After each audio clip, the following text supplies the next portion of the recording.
السلام علیکم، آپ دیکھ رہے ہیں شاواف ٹی وی۔ کیا پاکستان گورنمنٹ میں ایک اور تبدیلی کی ہوا چل رہی ہے؟ اس خبر کی تفصیل جاننے سے پہلے آپ سے گزارش ہے شاواف ٹی وی کو سبسکرائب کیجئے اور بیل آئیکن کو ضرور دبائیے تاکہ ہر نئی آنے والی ویڈیو سب سے پہلے آپ دیکھ سکیں۔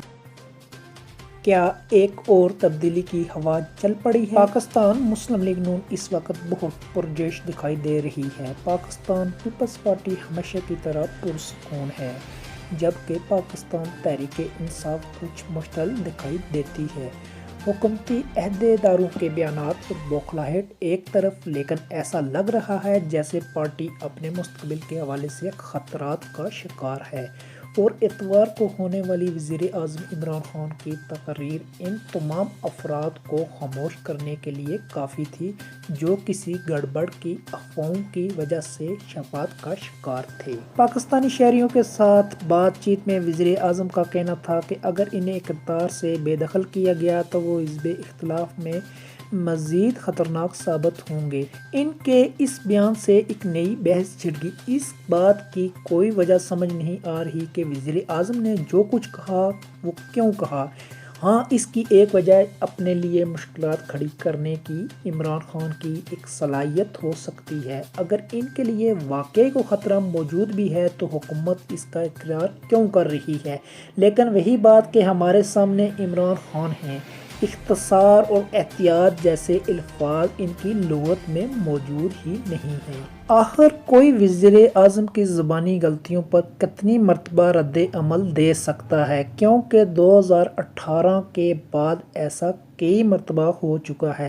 تاہم اس خطرے اور مسلم لیگ نون کے نئے جوش و جذبے کے درمیان سول ملٹری تعلقات کا سوال جنم لے رہا ہے۔ جن لوگوں کو ان افواہوں کے بارے میں نہیں پتہ، ان کی اطلاع کے لیے عرض ہے کہ یہ کہا جا رہا ہے کہ پاکستان پیپلز پارٹی اور مسلم لیگ نون تحریک عدم اعتماد کے ذریعے عمران خان کو نکال باہر کریں گی، بشرطے کہ اس بات پر اتفاق ہو انتخابات کب کروائے جائیں۔ یہ بھی کہا جا رہا ہے کہ اس عدم اعتماد کو مقتدر حلقوں کی حمایت حاصل ہوگی۔ اگر ایسا ہوتا بھی ہے تو یہ ایک طرح سے سول ملٹری تعلقات میں پیش رفت ہی ہوگی، کیونکہ اس طرح ملٹری ان افراد سے بات چیت کرنے پر مجبور ہوگی جنہیں اس نے سیاسی میدان سے باہر رکھنے کی کوشش کی تھی۔ ماضی میں جب بھی اس طرح تبدیلی آتی ہے تو اس سے قبل کم از کم کسی ایک جانب چہرے تبدیل ہونے کے ساتھ ساتھ دل بھی بدل جاتے ہیں۔ بے نظیر بھٹو جنرل ضیاء کے جانے کے بعد اقتدار میں آئیں اور میاں نواز شریف اس وقت ملک واپس آئے جب جنرل مشرف کی جگہ جنرل اشفاق پرویز یعنی آرمی چیف بنے۔ تاہم اس وقت تو تمام کردار وہی ہیں اور یہ بھی آگے کی جانب ایک قدم ہے، لیکن پھر تبدیلی کس چیز میں آئی ہے؟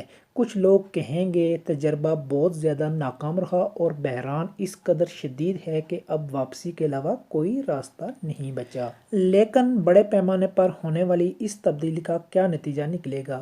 اگر کوئی نیا سیٹ اپ وجود میں آ رہا ہے اور شاہراہ دستور پر موجود دفاتر میں نئے لوگ آنے والے ہیں تو یہ اسی وقت ممکن ہوگا جب فوجی بالادستی کو تسلیم کیا جائے گا، جیسا کہ 2007 میں کیا گیا تھا، اور اس کا ادراک ہمیں بعد میں ہوا تھا۔ 2007 کی طرح اس مرتبہ ہونے والی تبدیلی سے بھی پیغام جائے گا کہ پنڈی میں کسی طرح کے مذاکرات اور بات چیت کے نتیجے میں ہی اقتدار حاصل کیا جا سکتا ہے۔ جب بھی تبدیلی کسی مفاہمت کے نتیجے میں آتی ہے تو پھر کم ہی ایسا ہوتا ہے کہ فوج سیاست سے مکمل طور پر علیحدہ ہو جائے۔ تاہم اس تبدیلی کا ایک اور پہلو بھی ہے، جیسا کہ پہلے ذکر ہوا ہے کہ یہ تبدیلی واقعات کا ایک تسلسل ہے اور اس کا تعلق موجودہ بحران سے ہے۔ یہ اتنا بڑا اور شدید بحران ہے جس نے ایک ایسی اسٹیبلشمنٹ کو بھی یو ٹرن لینے پر مجبور کر دیا ہے جس نے ہمیشہ حکومت یا اس کی عدم موجودگی کو کسی بھی واقعے کے جواز کے طور پر استعمال کیا ہے۔ اس وقت ہماری معیشت داؤ پر لگی ہوئی ہے اور جب بھی حکومت کی نااہلی کا ذکر ہوتا ہے تو اس سے مراد معاشی بحران ہی ہوتا ہے۔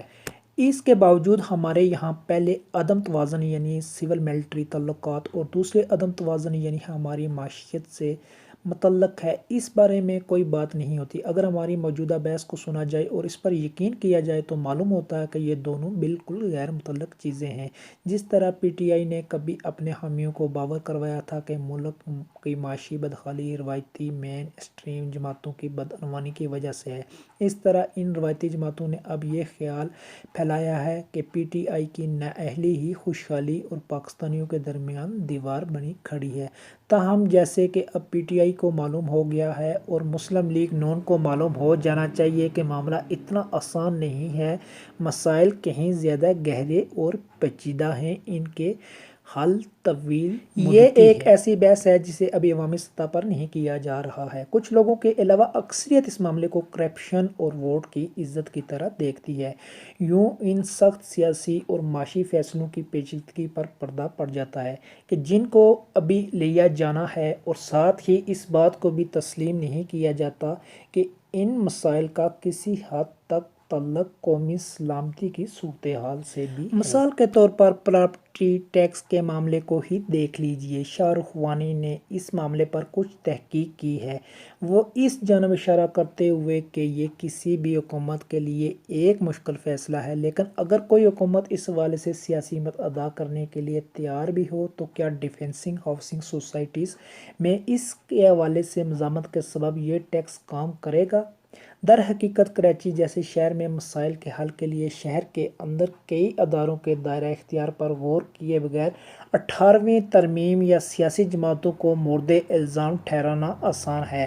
یہ دونوں پہلو یعنی طاقت کا توازن اور معاشی معاملات حکومت کے لیے پریشانی کا سبب بنیں گے، پھر چاہے کسی بھی جماعت کی حکومت ہو اور چاہے مسلم لیگ نون کی حکومت ابھی آئے یا دیر سے۔ دوسرے لفظوں میں کہا جائے تو تبدیلی کی افواہیں شاید ہی کسی اچھے انجام کی امید ہوں۔ آرسن ویلس کی بات کے برعکس ہماری حکومتیں کبھی کہانی کا اچھا انجام نہیں کر سکتیں۔ اس طرح کی مزید ویڈیو دیکھنے کے لیے شاواف ٹی وی کو سبسکرائب کیجیے۔ نیکسٹ ویڈیو تک کے لیے اللہ حافظ۔